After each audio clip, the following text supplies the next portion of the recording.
En frændur okkar Finnar halda upp á 90 ára sjálfstæðisafmæli sitt í dag og í tilefni af því var hátíðardagskrá í Norræna húsinu. Valur Gunnarsson las upp úr nýútkominni alíslenskri skáldsögusögu sem gerist í Finnlandi og Oddur fór á staðinn. Heimurinn er óréttlátur.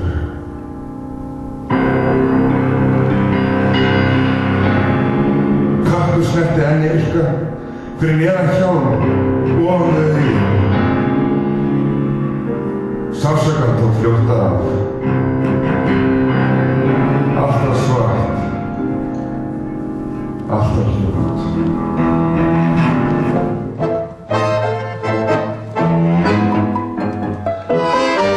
Það er finnski heiðarleiki sem er þeirra helsti kostur og kannski helsta einkenni. Munurinn á Finnum og Íslendingum er kannski sá að á Íslandi þá þegar veturinn kemur þá veit maður aldrei við hverju maður að búast, það er rigning eða slydda eða snjór eða kannski kemur hann ekki og þess vegna er Íslendingar alltaf pirraðir sko. Men á Finnlandi þá leggst veturinn bara yfir stundislega í lok október og fólk veit hverju að búast og þannig býr sundið það og verður svona íhugvöld og þannig að Finnar eru minna pirraðir og kannski meira þunglyndir. Minna pirraðir og meira þunglyndir? Já, það er kannski stóri munurinn á þessum tveimur siðmenningum þó að það er mjög margt annað sameiginlegt.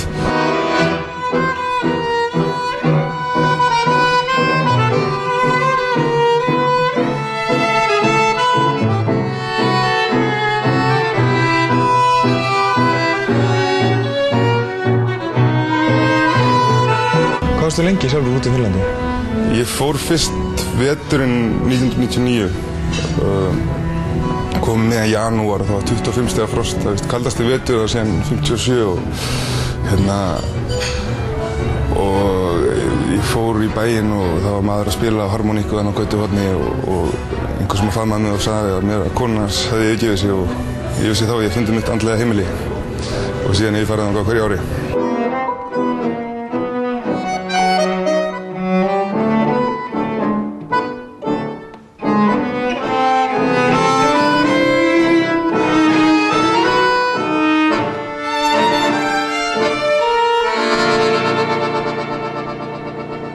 Íslendingar er alltaf að þykjast vera hressir sko og þeir eru alltaf